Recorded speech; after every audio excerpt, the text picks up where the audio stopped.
The following content is provided under a Creative Commons license. Your support will help MIT OpenCourseWare continue to offer high-quality educational resources for free. To make a donation or view additional materials from hundreds of MIT courses, visit MIT OpenCourseWare at ocw.mit.edu. Welcome to 511.1. And today what we're going to do is introduce you to the course and the people teaching the course. And we're also going to let you know that you are going to be part of the great web exercise that is OCW, OpenCourseWare. So this course is being videotaped this year, and this is the announcement that I have to make. So the videotape is in the back, and if you want to come up front and participate in the class, you'll know that you'll be videotaped. If you want to hide your face or whatever, you can do that, but please pay attention to the lectures anyway. So this course will be available on the OCW site in the future. I'm not sure exactly what that date is going to be. So today we're going to introduce the chemistry topics, which we will cover in 511.1, and give you general information, practical information about the course, number of points you need, when the exams are, that kind of thing, policies, and introduce you to the teaching staff. I am, again, Professor Kathy Drennan, and I'm one of the lecturers in this course. So because this is MIT, we're going to start with a quiz. Okay, not a quiz for points or anything, don't freak out. But I do want you to tell me who these people are.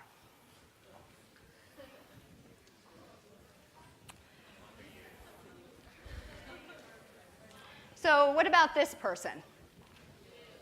That's me. This is my college yearbook photo. Okay, what about this person over here? It's not me again. Not Elizabeth Taylor. It is Lisa Kudrow, known as Phoebe on Friends. So we both went to college at the same time. We went to the same college. Does anybody know what college that was? Vassar College, very good. And we graduated the same year. Now, no one has to say what year that was, even if you know. But we did graduate the same year. All right, so given what you know about us, what do you think Lisa went to college to study? Computers? No. Theater? Surprisingly, no. Nuclear engineering at Vassar? No, for a variety of reasons. Any other guesses? English? No. Biology? I heard it. Biology. What do you think I went to college to study? Theater, correct. And or, I hadn't made up my mind exactly, biopsychology or drama. So biopsychology was what they called sort of brain and cognitive sciences in those days. So those were the two things I was thinking about. What do you think Lisa ended up majoring in college? Theater? No. Not biopsychology. Biology, yes. What do you think I majored in college? This should be a bit easier. Chemistry, correct. And of course, our professions, actress and chemistry professor. So one may ask, what happened here? My understanding about Lisa Kudrow is that she came from a Hollywood family. She went to college and said, here's my opportunity to study the thing that I find most interesting, and that was biology. And then she went back and participated in the family business, which was, of course, the acting profession. For me, what happened? Well, I have to say, I did not like chemistry in high school. So I did not think about going to college to study chemistry. So why did I not like chemistry in high school? I think it was because of images such as this one. I spent a lot of time talking about the transition between alchemy and modern chemistry. I wasn't very interested in that kind of thing. And there was nothing in these photographs that really appealed to me personally. I mean, Avogadro, I'm fond of his number, and he is, in fact, an interesting, if not frightening-looking man. This just didn't connect with me. But then I got to college, and they said, well, if you're thinking about anything biopsychology, biology, you have to take chemistry. And I said to my advisor, no. I have taken chemistry in high school, and I can assure you that chemistry has no relevance whatsoever to the life sciences. And they said, well, sorry you feel that way, it's incorrect, and you have to take it anyway. So I, like some of you in this room, took freshman chemistry because we had to, not because we wanted to. And I, like hopefully some of you in this room, discovered that chemistry was actually a lot of fun, and that the chemistry I got in college was pretty much nothing like the chemistry I had seen in high school. So let me introduce you to some of the topics we're going to be covering in chemistry this semester.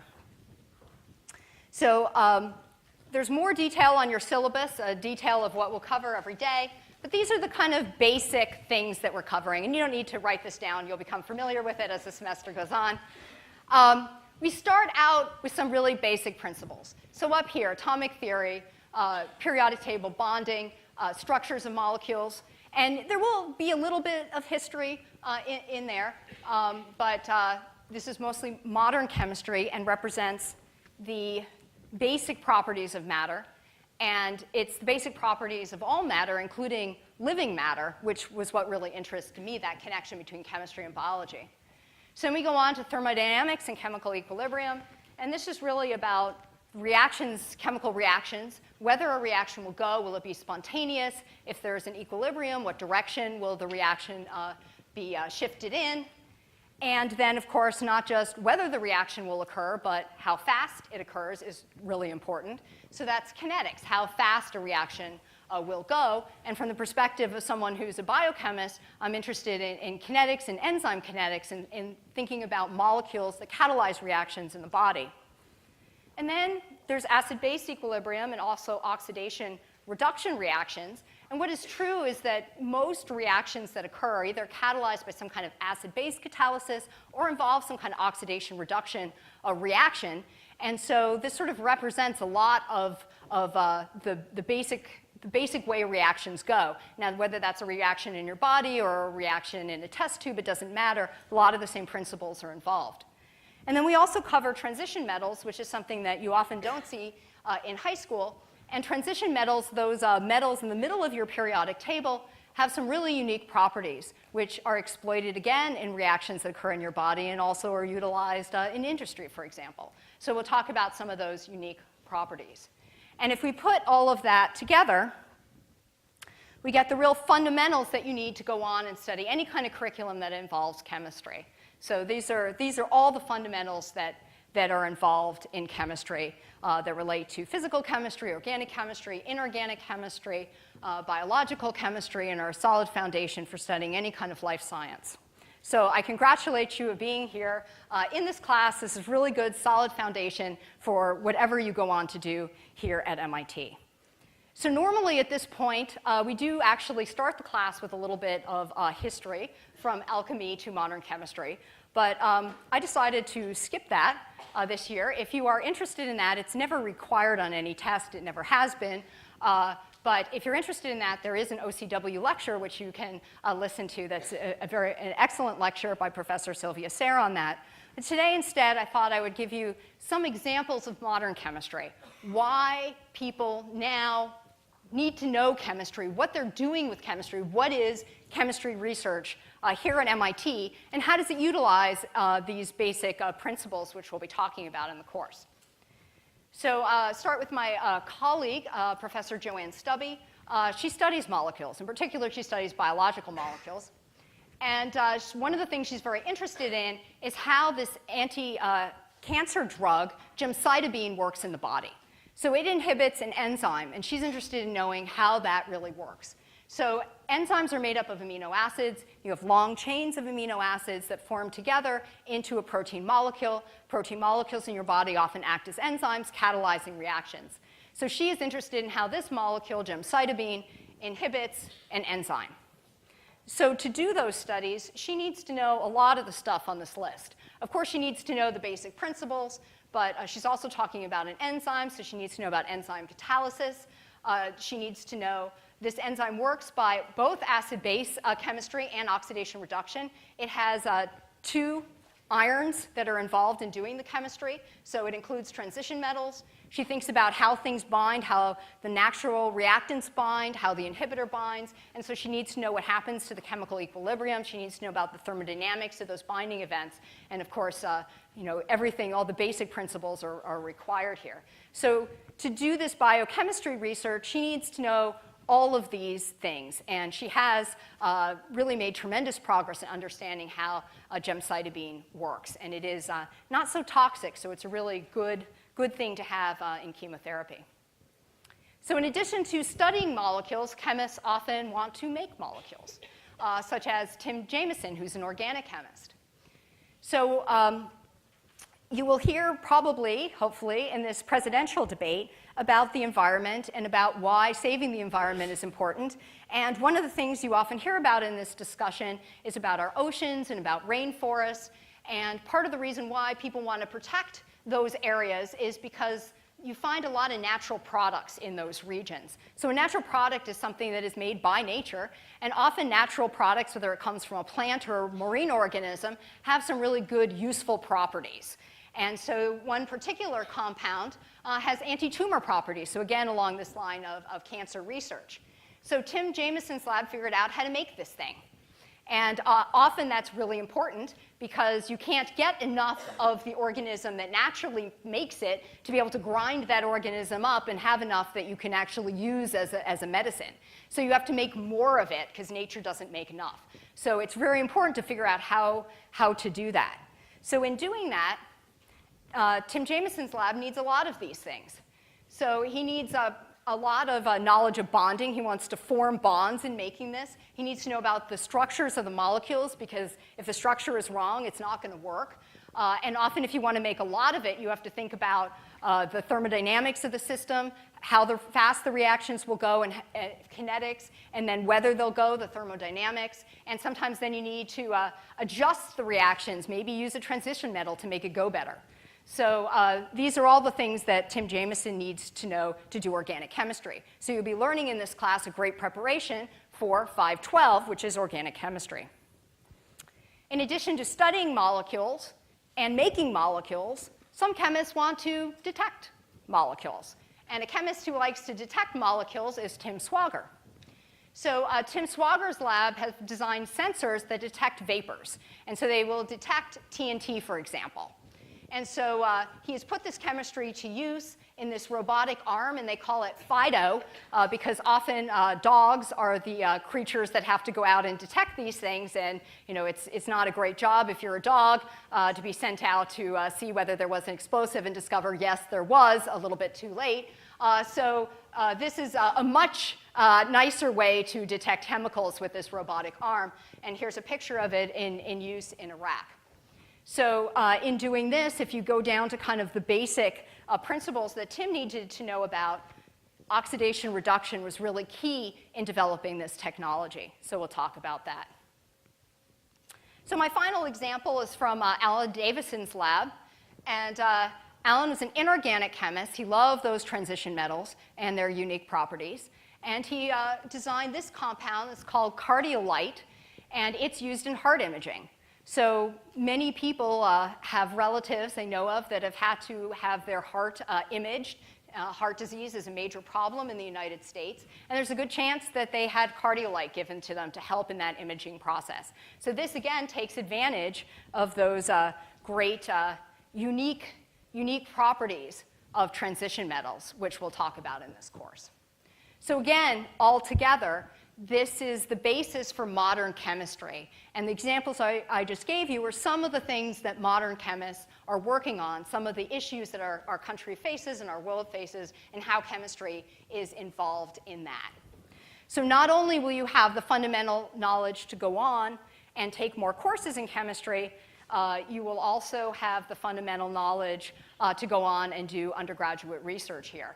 And here are some of the 511-1 undergraduate researchers that have come through my lab in particular from this class. So it's a really nice, solid foundation. So I want to encourage you to set some of your likes and dislikes from high school aside when you come to MIT, because at MIT you often see disciplines taught and emphasized very different fashion than what you've seen before. And you may discover that the thing you came here to study is not the thing that you really want to study after all. One other thing that I'll say to you is that I said these words at one point. It's true. I said, when I was in high school, I said, I hate chemistry. And now I do chemistry every day and will for the rest of my life. I love chemistry now. Be very careful what you say. Have any of you made that statement about hating a subject? Oh, tell me later what it is you're going to be doing for the rest of your life. So at MIT, things are very different. And keep an open mind. Explore new areas. Take advantage of being at this amazing place for science and technology. And you may surprise yourself in what you really enjoy learning about. So that's a little bit about the chemistry that we're going to cover in this class. And now I'm going to talk a little bit about some of the policies and procedures. But first, I need to introduce my co-instructor for this class. And let me just put up her picture. You'll see her in a minute. So Dr. Beth Vogel-Taylor. So all chemistry courses are team taught. So you have a different lecturer for the first half than the second half. And Dr. Taylor will be doing most of the first half lectures, and I'll be doing most of the second half lectures. So Dr. Taylor will take you from atomic theory through thermodynamics, and I'll start up with chemical equilibrium, talk to you about kinetics, acid-base, oxidation reduction, and transition metals. So you will have both of us as lecturers in this class. Now, in the past, sometimes students have found this whole thing a little frustrating, that they just get used to one lecture style, and then all of a sudden, there's another lecture style, and that can be true. I mean, sometimes the styles of the two professors, couldn't be more different. Think McCain-Palin, odd couples. Sometimes they're more similar. And when I first, about a year and a half ago, got to know Dr. Taylor, we sort of realized that we had very similar styles. And we got very excited about the idea that we could teach together so that there would be much more continuity throughout the semester. And so Dr. Taylor had been teaching the first half of the material in the spring, and I had been teaching the second half of the material in the fall. And we thought, wouldn't it be great if we got together and taught in the fall? So this was actually, for a variety of reasons, a very complicated thing to request and do. And so we started a campaign and campaigned for a year and a half that we should be allowed to do this course together. And finally, just a few weeks ago in August, we really didn't know up until almost when this course started that permission was granted. So I have to say I am very excited now to introduce you to Dr. Taylor, who I will be teaching with this semester, limited engagement, who will tell you about some of the course policies. Great, thanks.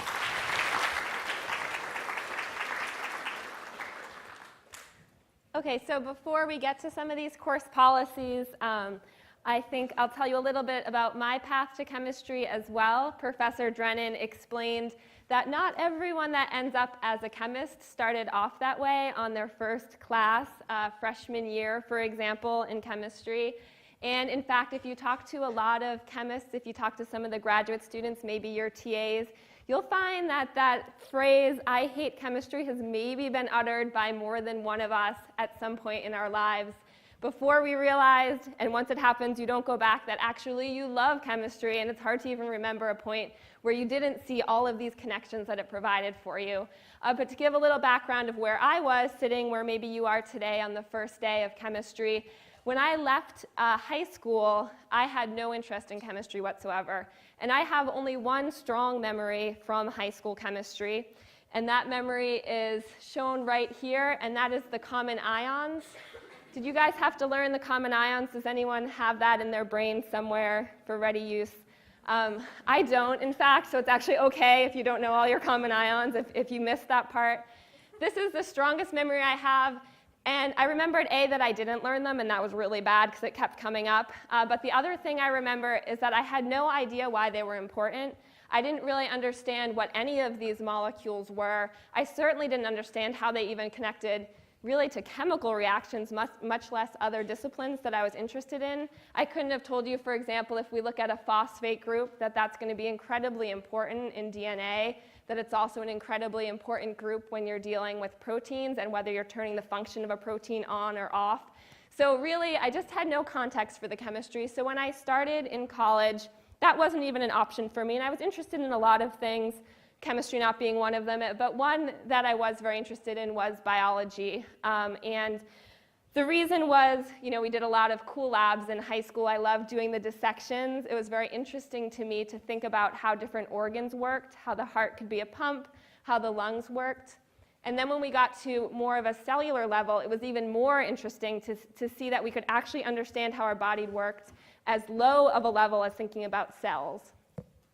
And so that was a clear major for me to pick. I actually also was considering English and ended up being a minor in English, but I think what most of you actually having come to MIT have probably realized is sometimes it's nice to major in a science because you can't just pick up a reaction and do it in your kitchen on the weekend, whereas you can sometimes join a book group and do that. So it's kind of nice to major in the thing that you're going to get to have the opportunity to do for the rest of your life. So I actually also started pre-med. Is anyone else pre-med here?